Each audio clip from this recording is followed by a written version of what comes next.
La drague directe, pure et dure, pas de censure. Bienvenue dans le Coach Drague Podcast. Que faire quand tu n'es pas certain du niveau d'intérêt de la fille? Et comment, dans ces conditions, maximiser tes chances de la séduire? Et est-ce que tu comptes lui déclarer tes sentiments par message? Attention, cher auditeur, écoute d'abord attentivement ce podcast, sinon tu risques de commettre une erreur irréparable. Et comment reprendre le dessus et comment ressusciter l'intérêt de cette fille? Voici donc les questions que Samy, un fidèle auditeur du Coach Drague Podcast, se pose. Il a eu 4 ou 5 rendez-vous avec une fille. Au début, elle se montrait enthousiaste et intéressée, mais petit à petit, elle est devenue froide et distante. Cher auditeur, bienvenue dans cette session questions-réponses. Bonjour Consti, Consti,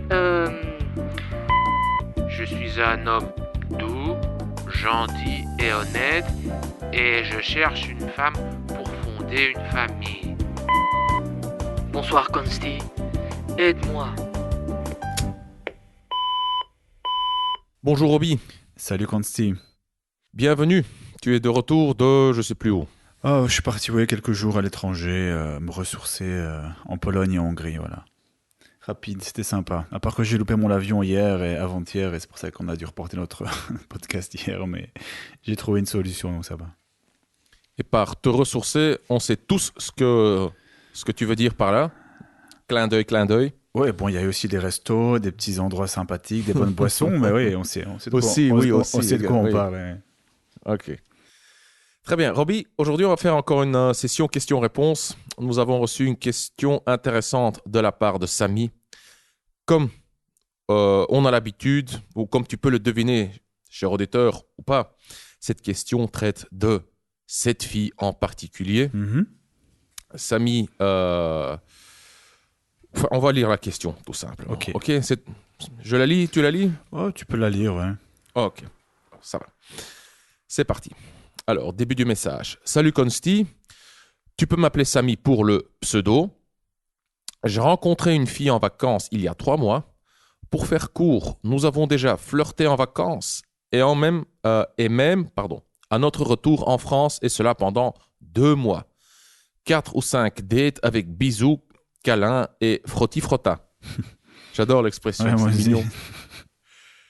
Cependant, pensant que c'était la bonne personne entre guillemets, jamais de crac-crac, malgré l'envie mutuelle. Je n'interprétais pas les signaux qu'elle m'envoyait et me focalisais uniquement sur ma vision trop sérieuse des choses. À force, la fille s'est désintéressée et moi, en parallèle, j'ai changé de mentalité et j'ai ressenti un fort désir sexuel pour elle. Malheureusement, j'ai lu ton livre, petite parenthèse, il parle de Tu la veux, tu l'auras. J'ai lu ton livre trop tard et le trop-plein émotionnel m'a saisi. Je lui ai avoué par message mes sentiments et le fait qu'elle me manquait. Depuis, elle est très distante et répond de manière très courte à mes messages. Elle a le dessus. Je suis actuellement en déplacement professionnel depuis 3 semaines. Nous nous envoyons quelques messages de temps en temps et je lui ai proposé un date à mon retour. Elle a accepté, entre parenthèses, pour l'instant. Il met. Donc c'est lui qui met pour l'instant entre parenthèses. Ma question est donc, comment puis-je restimuler la fille, reprendre le dessus et lui montrer mon attirance sexuelle pour elle sans trop marquer le changement de comportement? Je ne sais pas si tu répondras à temps, mais en tout cas, j'ai lu une partie de ton livre et vraiment, je te félicite, Consti, car tu as très bien identifié le mal-être que subissent beaucoup d'hommes vis-à-vis de leur interaction avec les femmes. Merci à toi, Samy. Fin du message. Et merci à toi, Samy, pour ton intérêt, ta confiance et ta question. Roby, je te donne la parole. Ok. Écoute, moi j'ai noté quelques points qui me semblaient vraiment pertinents. Donc déjà, il y a quelque chose qui est évident, hein, c'est une certaine peur quand j'analyse un peu ce message, c'est bon, la peur de foirer, la peur de la perdre, et aussi surtout le fait de penser que vu l'intérêt qu'il porte à cette fille, il doit se comporter différemment. Mais bon, comme on le sait effectivement, la plupart du temps, quand on commence à se comporter différemment, de manière plus soumise, plus douce, moins... oui, tout simplement plus soumise, plus douce, parce qu'on veut faire plaisir à l'autre et on veut pas que l'autre se braque. Et souvent, c'est un peu des impressions qui viennent de nos pensées. Bon, généralement, la solution, la situation qui arrive à la fin, c'est toujours, généralement la même en tout cas, c'est qu'il y a une perte d'intérêt chez l'autre. Et effectivement, ici, c'est ce qui semble également s'être produit. Ça, c'est un peu la première chose. De manière un peu sur ce qu'il a fait. Donc moi j'ai relevé deux choses. Donc sur ce qu'il a fait, c'est-à-dire le fait d'avoir eu un trop plein d'émotions et de lui envoyer une déclaration. D'ailleurs on a fait un podcast récemment sur ce sujet, sur les déclarations. Et j'avais mentionné lors de ce podcast, je ne sais plus exactement quel était ce podcast, mais je pense qu'il s'agissait de 2-3 podcasts en arrière. J'avais donné une technique sur ce point particulier. Quand il s'agit de faire une déclaration, c'est souvent lié à un trop-plein d'émotions, quand on veut vraiment être fixé à un moment donné sur une situation. Et ce qu'on avait donné comme outil à ce moment-là, c'était d'utiliser ce que j'appelle moi la technique de la décantation. Quand ça t'arrive, bon ici je parle pour le futur, je donne un conseil global avant de m'attarder sur la situation précise de Samy. Donc pour les auditeurs, si jamais un jour tu es comme ça envahi par les émotions et tu as envie de lui faire une déclaration car tu veux être fixé rapidement sur son intérêt, écris ce que tu veux écrire, fais-le au brouillon, que ce soit sur ton ordinateur, sur ton portable, peu importe, et relis-le à tête reposée plus tard, une fois que les émotions se sont un peu dissipées. Et demande-toi si vraiment tu as encore envie d'envoyer ce message à ce moment-là, parce que lui-même le dit, voilà, le trop plein d'émotions m'a saisi et je lui ai avoué par message mes sentiments, etc. Donc, il s'est rendu compte qu'après coup, il s'est certainement laissé pousser par ses émotions. Et effectivement, ici, dans l'exemple, depuis, elle est très distante et répond de manière très courte à mes messages. Donc, ce qui tend à démontrer qu'il y a une sorte de perte d'intérêt, pas une sorte, il y a une perte d'intérêt de l'autre côté. Donc, ça, c'est la première chose. Et donc, pour sa question, qu'est-ce qu'on lui conseillerait de faire pour reprendre le dessus et lui montrer son attirance sexuelle et ce sans qu'elle remarque un trop brusque changement de comportement. Bon, déjà à titre préliminaire, c'est également le problème quand on se dévoile trop vite, surtout quand il ne s'est rien passé. On risque de créer un déséquilibre dans l'interaction et cela crée aussi un passif entre les deux personnes. Elle sait qu'elle a l'ascendant sur toi et quoi que tu fasses, je ne vais pas dire quoi que tu fasses parce qu'il faut rester positif, il faut tenter quelque chose d'autre, mais quoi que tu fasses dans le futur proche en plus, va être un peu analysé à la loupe de la part de cette fille, ou si pas à la loupe, en tout cas de manière assez automatisée, par rapport à la déclaration que tu lui as faite. Donc, elle sait que tu es acquis, elle sait que tu as des sentiments, elle sait qu'elle, de son côté, bon, visiblement, son intérêt n'est plus aussi élevé qu'il l'était lors de vos premières rencontres et vos contacts, frotti-frotta pour reprendre le terme juste mentionné avant. Donc ça, c'est une chose dont il faut être conscient.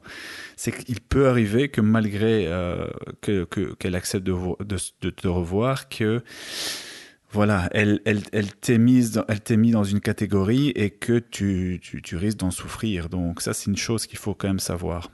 Mais qu'est-ce que je ferais moi, donc pour quand même essayer quelque chose, c'est de faire un rendez-vous, donc si elle accepte, de le garder bien entendu, et de ne surtout pas revenir, d'argumenter sur cette déclaration. Donc ne pas revenir, ne pas lui dire que tu t'es emballé, ne pas lui dire ce qu'elle ressent, ne pas commencer sur ce terrain-là, puisque vous allez commencer à rationaliser, à avoir une discussion et la conclusion à tout ça, c'est que ça va être un rendez-vous extrêmement peu stimulant et très peu de chances qu'elle change d'avis parce que vous en ayez discuté. Donc moi, je me focaliserai plus sur ce que tu faisais au début de la relation avec elle, donc la taquiner, passer du bon moment, initier du contact physique et voir comment elle réagit. Donc voilà, et après coup, en fonction de sa réaction, soit de continuer en gardant toujours à l'esprit cette balance qui risque toujours à un moment donné d'être en déséquilibre compte tenu de votre passif, ou alors si jamais ça ne fonctionne vraiment pas et qu'elle te montre clairement qu'elle n'est pas intéressée intimement par toi, bon, comme on a souvent répété dans les podcasts, il faut se détacher de cette fille et prendre ça comme une leçon pour l'avenir. Et la leçon pour l'avenir, c'est quoi? Je terminerai là-dessus, Consti. C'est d'essayer d'éviter de se comporter différemment. C'est une des règles que je donne d'ailleurs dans le script à multiples reprises. Les erreurs que moi j'ai faites dans le passé, mais à outrance, c'était justement de me comporter différemment à chaque fois qu'une fille me plaisait particulièrement. Et dans la 90% des situations, ça s'est terminé comment? Ça s'est terminé par rien du tout la plupart du temps. Donc ça, c'est quand même la leçon principale qu'on peut donner. De ne pas se comporter différemment avec une fille en particulier. Yes. Voilà, donc ça c'est un peu les points que j'avais notés, mais je sais que toi aussi tu as noté certains points et que tu vas compléter, différencier ou même donner quelques idées de points de vue différents sur cette situation. Je l'espère. Donc, qu'est-ce que j'ai noté ici? Ils ont flirté pendant 2 mois. Yes. 2 mois. Ok, pendant 2 mois, donc, il a mis aussi, entre parenthèses, 2 mois, 4 ou 5 dates, il a mis. Mm-hmm. Donc, 2 mois, ils se sont envoyés des messages et ils se sont vus 4 ou 5 fois avec bisous et frotti-frotta. C'est trop long. 2 mois, surtout 4 ou 5 dates. Attends, c'est trop long, tout simplement. J'ai une règle simple. 3 dates max. Mm-hmm. Si après 3 dates, c'est rien passé, quand je dis rien, je recommence. 3 dates, crac-crac. S'il n'y a pas eu de crac-crac après 3 dates, c'est mort. Enfin, je laisse tomber, quoi. Parce que moi, j'essaye de faire crac-crac le plus rapidement possible. Mm-hmm. Et si après 3 dates, il n'y a pas eu crac-crac, c'est parce que la fille bloque la progression. C'est parce que la fille ne veut pas faire crac-crac. Et donc, moi, je laisse tomber. Comme ça, j'évite de m'investir trop et d'être déçu. Mais ici, 2 mois, 4 ou 5 dates avec bisous et frotti-frotta, c'est trop long. C'est tout simplement trop long. Les émotions risquent de s'estomper, etc. Enfin, tu risques de t'investir, de t'accrocher. Et tu as juste beaucoup plus de chances que la balance commence à pencher en ta défaveur. Ça, c'est le premier point. C'est trop long. Point suivant. Je cite, pensant que c'était la bonne personne. Jamais de crac-crac malgré l'envie mutuelle. Je mets l'accent sur pensant que c'était la bonne personne. Oui, jamais de crac-crac malgré l'envie mutuelle. Pourquoi pas de crac-crac? Car, Samy, tu pensais qu'elle était différente. Robbie, tu l'as mentionné. Tu pensais qu'elle était différente, il faut prendre son temps pour développer une connexion, tu veux lui montrer que tu la respectes, que ce n'est pas que pour le cul, que tu vas la traiter comme une dame et non pas comme un objet sexuel. Juste non, Samy, non. Encore une fois, la règle est très simple. 3 rendez-vous, crac-crac en 3 rendez-vous maximum, sinon, voilà, on laisse tomber. Sinon rien. Ouais, ou ça ou rien. Faut que tu te poses des limites quelque part. Si l'envie était réellement présente des deux côtés, alors pourquoi s'en priver, Samy? Dis-moi, si tu me dis que... allez, encore une fois, je cite, jamais de crac-crac malgré l'envie mutuelle. Je veux bien te croire sur parole qu'il y avait une envie mutuelle, mais pourquoi, si cette envie mutuelle était réellement présente, pourquoi t'en priver? Donc si tu te dis, oh, elle est différente, je vais la traiter avec respect...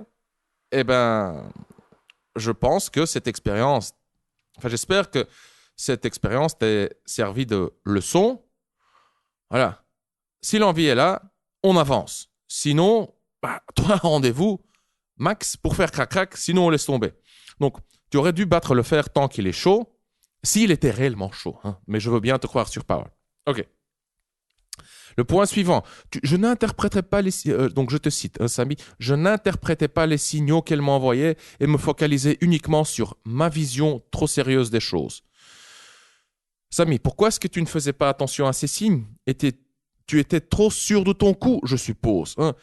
Tu dois toujours garder les yeux ouverts, toujours tenir compte de la balance entre toi et la fille. Donc, tu dois toujours garder un œil au rapport de force entre toi et la fille. Tu dois avoir une idée du niveau d'intérêt de la fille aussi. Hein. Donc, tu dois toujours être prêt aux imprévus. Je te donne un exemple. Il y a quelque temps, j'ai eu 2 rendez-vous avec une fille. 2 rendez-vous, et c'était des rendez-vous fantastiques. On s'est éclatés, on a fait la fête comme des malades, et après on a couché, et le sexe c'était torride, c'était passionnel, charnel, animal. Le sexe durait longtemps, c'était des nuits magiques. Malgré ça, elle m'a ghosté, tu t'imagines? Elle m'a ghosté, ça veut dire... Ghosté, elle a disparu, quoi. Ouais. Elle a disparu, oui, ghosté, de l'anglais ghost, fantôme, donc elle a disparu sans signe, sans envoyer de message, sans rompre, sans excuse, sans « oui, pardon, je sais pas, rien ». Après le dernier rendez-vous, elle m'a envoyé elle-même un message en premier pour me remercier, c'était fantastique, ouais, blablabla. Donc, je voyais pas le truc venir. Et après, rien. Pourquoi je te raconte ça? Encore une fois, il faut toujours être prêt aux imprévus. Il faut toujours garder un œil ouvert. Et même quand tu gardes un œil ouvert, il y a parfois comme ça des situations où il y a un truc qui se passe que tu ne voyais pas venir. Ouais. Mais ici, chez toi, Samy, c'est un... Comment dire?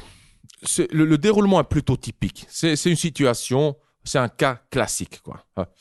Ensuite, tu dis, je me focalisais uniquement sur ma vision trop sérieuse des choses. Tu pensais que c'était la bonne personne. Hein, tu te focalisais sur ta vision trop sérieuse. Autrement dit, tu te voyais déjà en couple avec elle.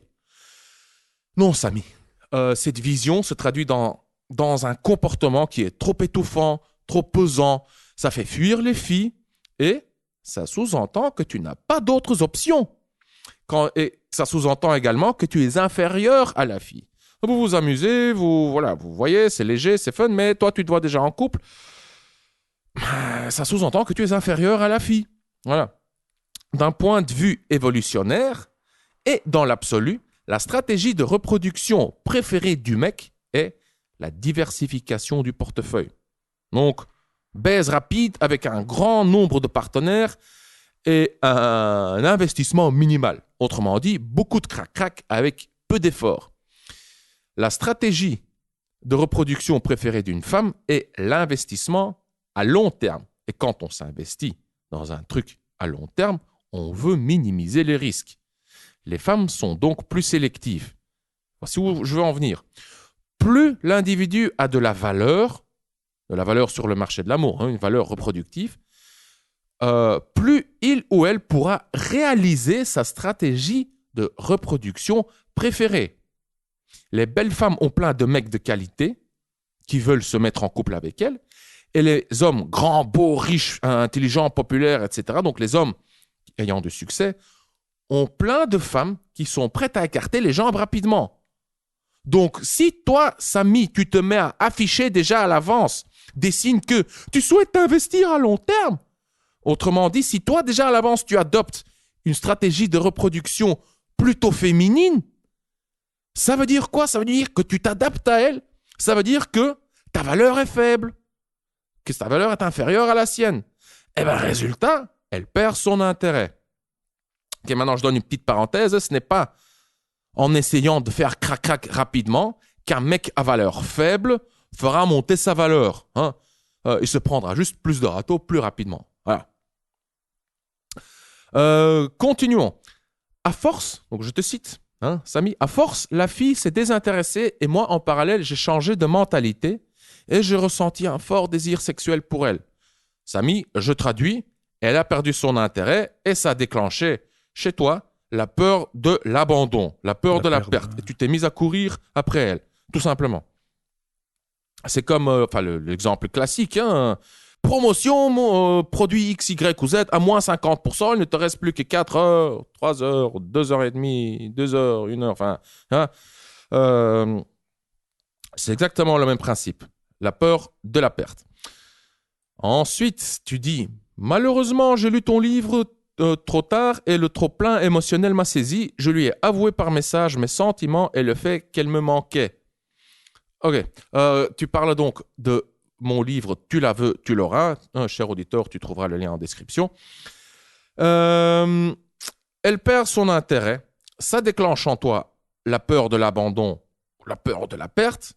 Ça déclenche le mécanisme « tu me fuis, je te suis ». Et puis, tu commets l'erreur fatale de lui avouer tes sentiments par message.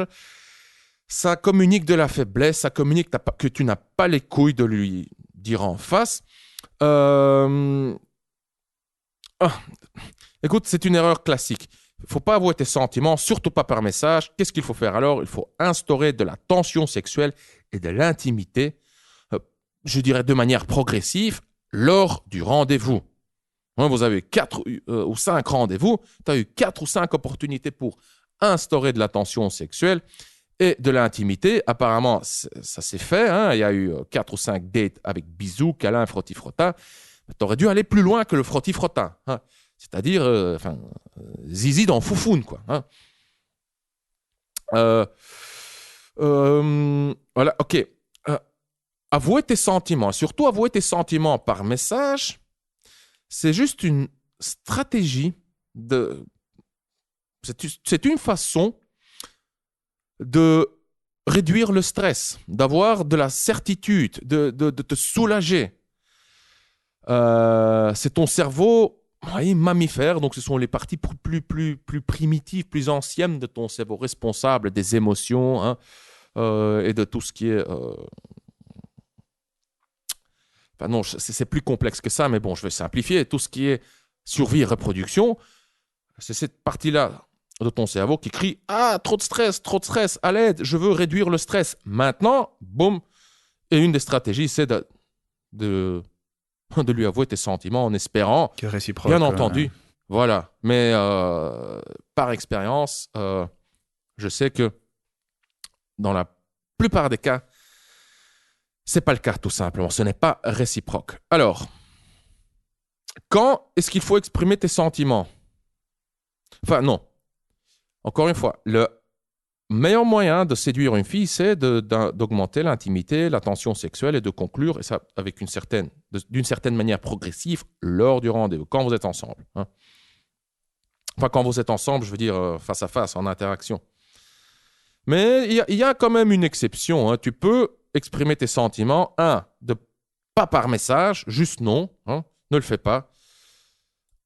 Tu peux exprimer tes sentiments quand tu as la certitude que la fille est plus intéressée par toi que toi par la fille. Donc, quand tu as le dessus, quand tu as le pouvoir. Là, quand tu exprimes tes sentiments, quand tu lui montres ton intérêt, ça peut énormément renforcer la connexion, la confiance mutuelle, etc. Enfin, ça peut ça peut amplifier, augmenter l'intimité entre vous, la confiance, etc. Ça peut améliorer la qualité de votre dynamique. Mais dans les autres cas, ça creuse le fossé. Je dirais, il ne faut pas le faire, non. Donc, que faire quand tu n'es pas certain du niveau d'intérêt de la fille? Encore une fois, tu instaures de la tension sexuelle et de l'intimité de manière progressive lors du rendez-vous. Voilà, vous passez un bon moment ensemble, tu crées les conditions pour pouvoir être intime avec elle, et tu fais avancer les choses, idéalement jusqu'à la conclusion, c'est-à-dire crac, voilà. Il y a encore une exception, mais c'est délicat, je le déconseille à beaucoup de mecs. Tu peux déclarer tes sentiments pour avoir l'effet cathartique. Ça veut dire quoi, hein? Ça vient du mot catharsis. Donc, si ton but est de te libérer entièrement du stress, des tensions, des frictions, des angoisses, si c'est pour chercher l'effet thérapeutique, hein, pour te détacher entièrement pour pouvoir fermer, pour pouvoir passer à autre chose. Hein, on ferme le chapitre, on termine le chapitre, c'est bon. Tu avoues tes sentiments. Là, oui, tu peux, mais attention, même ici, hein, c'est... Comment l'expliquer? Donc, c'est purement pour l'effet thérapeutique, sachant qu'elle va te rejeter, sachant que, oui, c'est pour pouvoir passer à autre chose. OK? Il y a beaucoup de mecs qui interprètent de manière fautive. Et attention, ce n'est pas un reproche, je les comprends, car ils sont en besoin, ils sont en manque. Il y a le cerveau qui crie « Oh, attachement, attachement, attachement.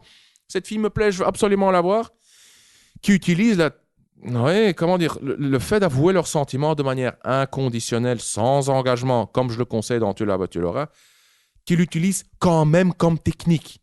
Mais si c'est sans engagement de manière détachée, alors quel que soit le résultat, il devrait être satisfait. Hein? Tu devrais le faire pour l'expression en elle-même, pour te sentir mieux. Mais encore une fois, je le déconseille à beaucoup de mecs car ils se mentent à eux-mêmes. Ils se disent je vais lui avouer mes sentiments de manière inconditionnelle et sans engagement. Mais en fait, ils le font de manière très conditionnelle et avec beaucoup d'engagement et d'attachement. Donc, beaucoup d'attentes aussi. Beaucoup d'attentes, exactement. Ouais. C'est ça. Donc, quand tu es certain que c'est mort, que tu as foiré, que c'est irréversible, là, tu peux également lui déclarer tes sentiments pour l'effet thérapeutique. Tu sais, parfois, quand tu as eu comme ça des conversations avec des proches sûrement, avec des membres de ta famille ou de très bons amis, où vous mettez juste tout à plat. Tu te dis, voici comme je vois, comme je ressens les choses. Et là, après, tu sens un soulagement. Il y a eu un effet thérapeutique. Et c'est pour ça, c'est le même but que tu peux rechercher, mais encore une fois, je déconseille. La plupart des mecs. Je continue. Depuis, elle est très distante et répond de manière très courte à mes messages. Elle a le dessus. Ah oui, ça veut juste dire que son niveau d'intérêt est très très faible. Elle n'est pas intéressée, tout simplement. Je pense même qu'elle ressent un léger mépris, un léger dédain envers toi. Donc, c'est très mauvais signe, ça. Samy, tu lui cours après, tu lui as déclaré tes sentiments, tu t'es montré needy, incertain, acquis et faible. Je vais être cash avec toi, Samy, c'est mort. Game over. Tout simplement. Ensuite, tu dis, et je lui ai proposé un date à mon retour, un rendez-vous donc, et elle a accepté, et toi-même tu mets donc, elle a accepté, entre parenthèses pour l'instant. Tu sens déjà le truc venir. Hein? Moi, je pense qu'elle va te poser un lapin ou qu'elle va probablement annuler. Tu connais le mécanisme. Hein? Quelqu'un te dit, oui, tu veux venir à ma fête d'anniversaire, elle aura lieu dans quelques mois. Tu dis juste oui parce que c'est dans un futur lointain, c'est abstrait, c'est pas concret, il y a aucun engagement émotionnel. Et tu te dis oui, on verra plus tard, peut-être que ça n'aura même pas lieu, peut-être qu'il va oublier, peut-être il y aura autre chose. Exact, d'ailleurs, je te coupe juste 2 secondes pour dire quand il met pour l'instant, c'est qu'il a dû sentir dans la réponse de la fille que c'était un peu un oui, style oui, effectivement, on se verra dans 6 mois. Quoi. Et effectivement, elle va oublier ou elle va trouver une excuse en dernière minute pour pas venir. Quoi. Donc, tout à fait d'accord. Si tu continues comme ça, elle va même arrêter de te répondre ou va même, si elle est un peu manipulatrice, elle va te provoquer pour que tu commettes encore un faux pas. Ouais. Et quand tu commets ce faux pas, elle va dire « Ah bah oui, non, maintenant ça suffit, c'est bon. Tu vois, tu t'énerves, tu te fâches, si c'est comme ça, c'est mieux qu'on en reste là. Hein » Il y a des filles qui font ça, quoi, hein, qui provoquent les mecs. Quand le mec se fâche, « Ah bah t'es comme ça, ah bah t'es toxique, ah bah non, c'est mieux qu'on en reste là, écoute. » Et comme ça, hop, elle a la conscience tranquille, c'est toi qui as commis l'erreur, et voilà. Donc, oui, le rendez-vous n'aura probablement pas lieu. Et dernier point, tu dis, comment puis-je restimuler la fille, reprendre le dessus et lui montrer mon attirance sexuelle pour elle sans trop marquer de changement dans le comportement? Moi, je suis moins optimiste que Robbie. Ouais, pour peu qu'il y ait une date, hein, comme on a dit, hein. Pour peu qu'il y ait un rendez-vous qui se fasse, mais ouais. Le problème, c'est que, de nouveau 30 secondes, mais comme on l'a dit dans le podcast précédent, la fenêtre de tir ne reste pas éternellement ouverte.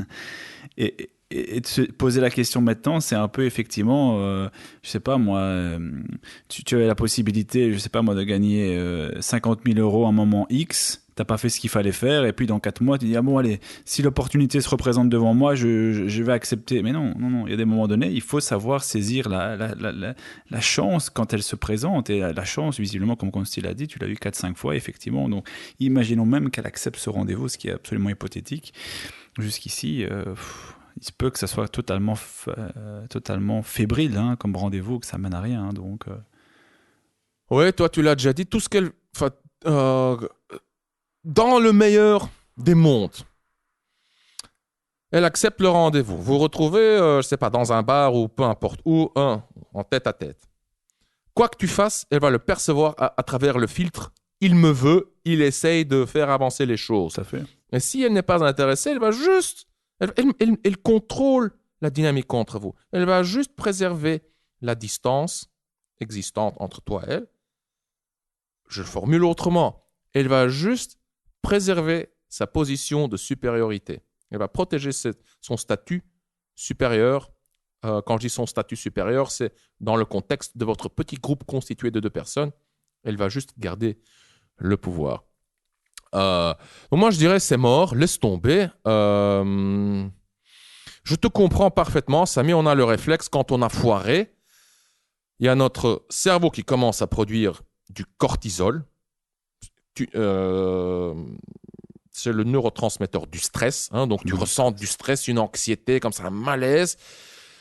C'est un signal de ton cerveau pour rétablir la balance, car le cortisol, l'hormone du stress, est également lié dans un...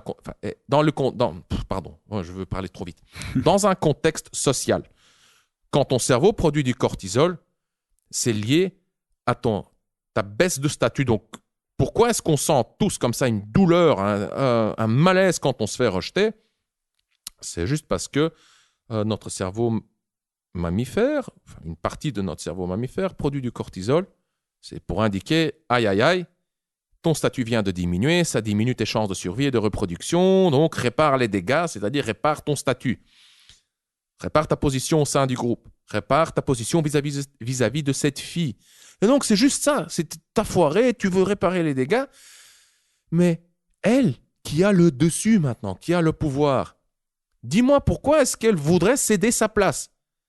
Son cerveau à elle, tout comme ton cerveau à toi, va essayer juste de préserver sa position de supériorité, car ça te procure de bons sentiments. Hein? Tu te sens bien quand tu as le pouvoir, quand tu as le dessus, quand tu es dominant, quand tu es le leader du groupe, ou bien vis-à-vis de cette fille, quand tu as le pouvoir, quand elle te court après, tu vas juste essayer de préserver cette position. Tu ne vas pas juste la céder comme ça par bienveillance, parce que je t'aime, parce que je suis altruiste pour le... Non. Donc, elle ne voudra pas céder sa place, elle voudra garder le pouvoir, ouais, c'est tout. En réalité, ce qui va se passer, attention, hein, ceci est un scénario optimiste. Donc, ça va très probablement pas se produire car le rendez-vous n'aura probablement pas lieu. Mais si le rendez-vous a lieu, voici ce qui se passera. Tu te retrouves en face de cette fille. Cette fille est déjà un déclencheur de certains comportements et certaines émotions. Quand tu la reverras, puisque tu as déjà flippé sur elle, puisque pour ton cerveau, elle a une valeur reproductive élevée, hein, ton cerveau va se mettre à clignoter. Important, important, important. Eh bien, vous allez vous retrouver dans exactement la même dynamique. Elle va déclencher les mêmes comportements, les mêmes émotions, et le déséquilibre va juste être renforcé, hein, les déséquilibres existants, et tu vas très probablement de nouveau foirer, t'enfoncer, te comporter de manière maladroite, needy, stressé et je ne sais quoi. Donc,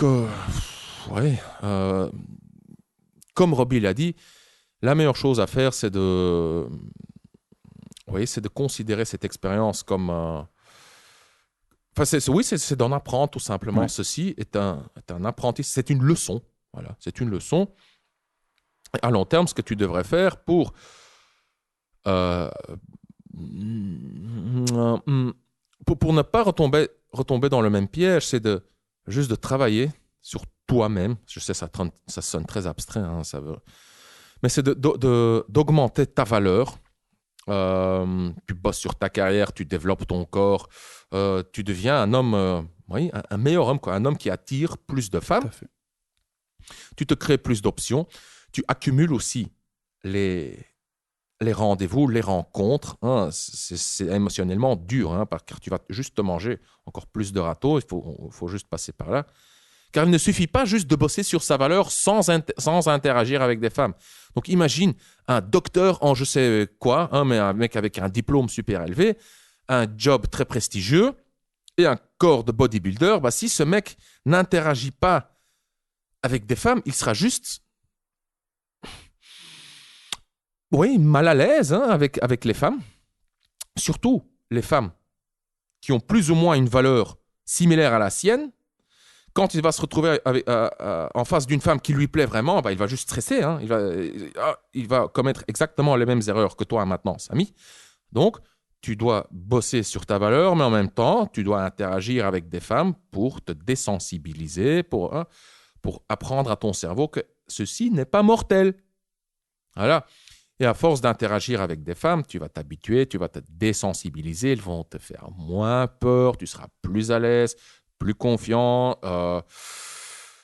et donc tu seras socialement plus fluide, et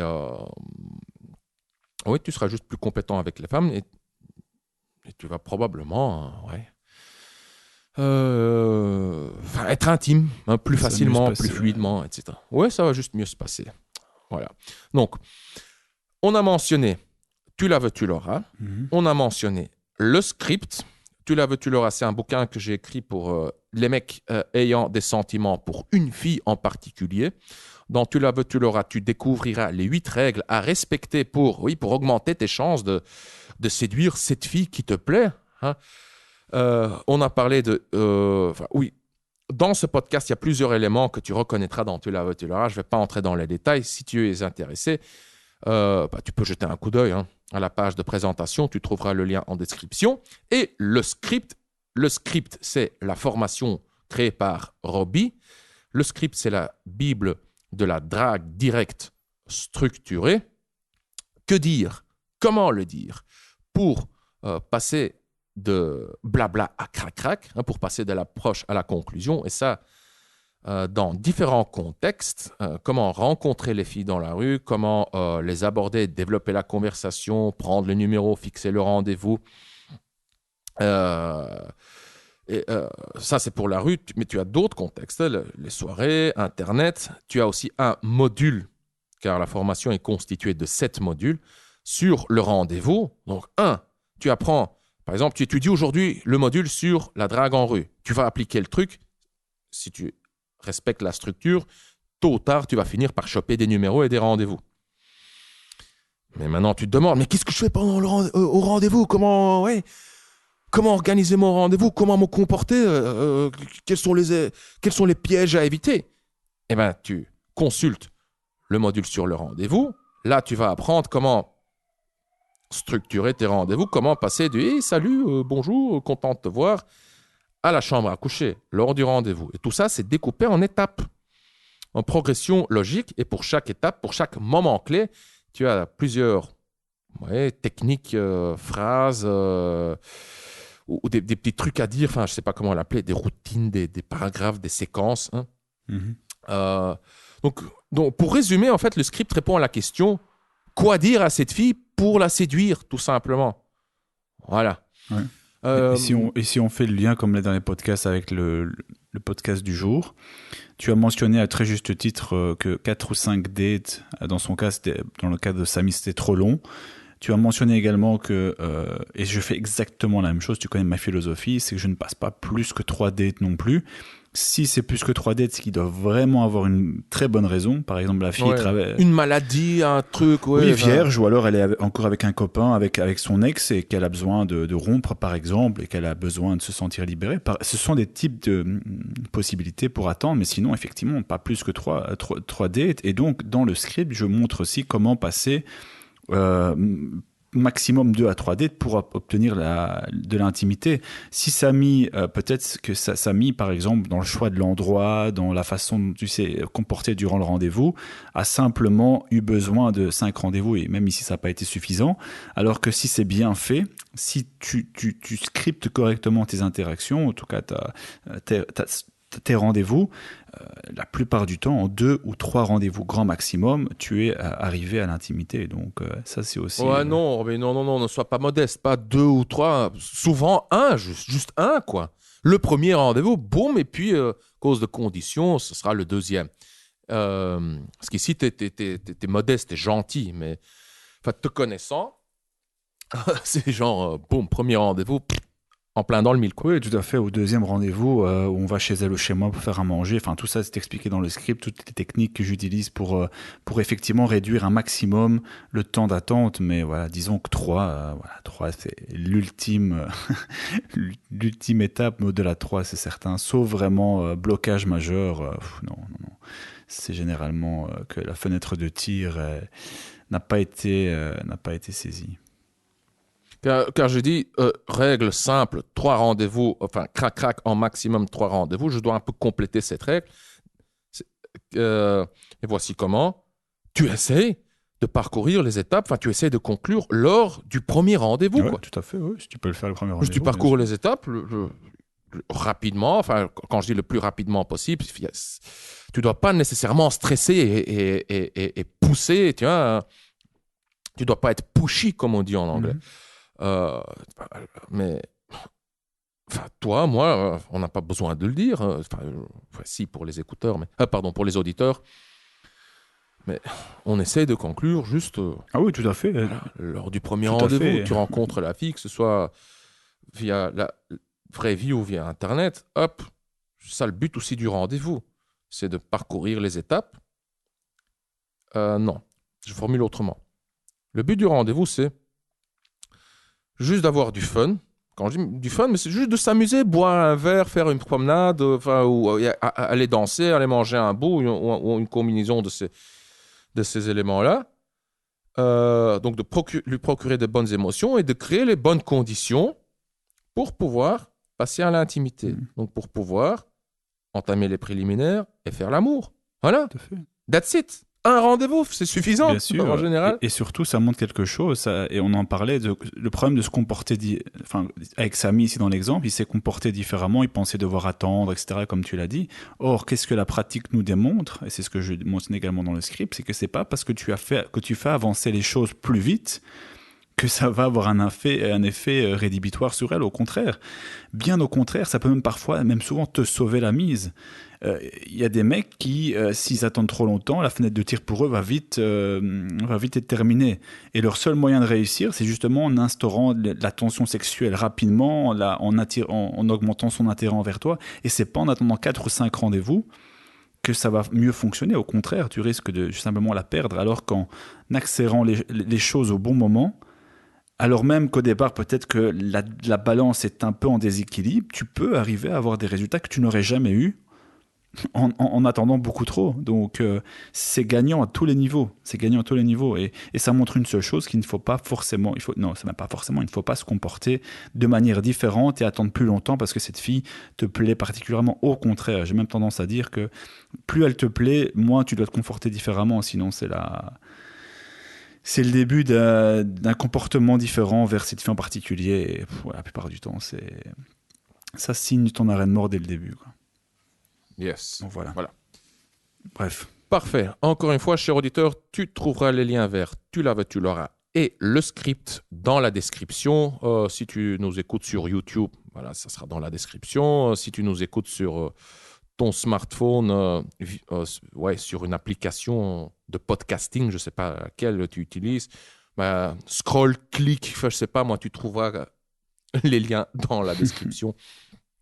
Je viens de m'acheter un nouveau téléphone et je suis en train de tester un Android cette fois-ci. Je suis passé de iOS à Android. Et tu as plein d'applications pour écouter des podcasts et je suis en train d'expérimenter encore, de voir laquelle va me plaire le plus. Donc, j'ai pas de procédure exacte à te donner pour où et comment trouver les liens. Scroller vers le bas. Ouais, cliquer, scroller, chercher.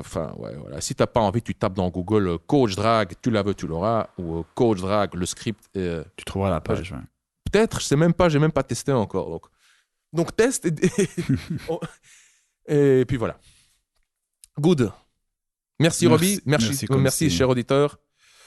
Merci Samy. Et oui, on se voit dans le prochain épisode. Je sais pas de quoi on va parler. Bon, ça on verra. À très vite. Bye bye.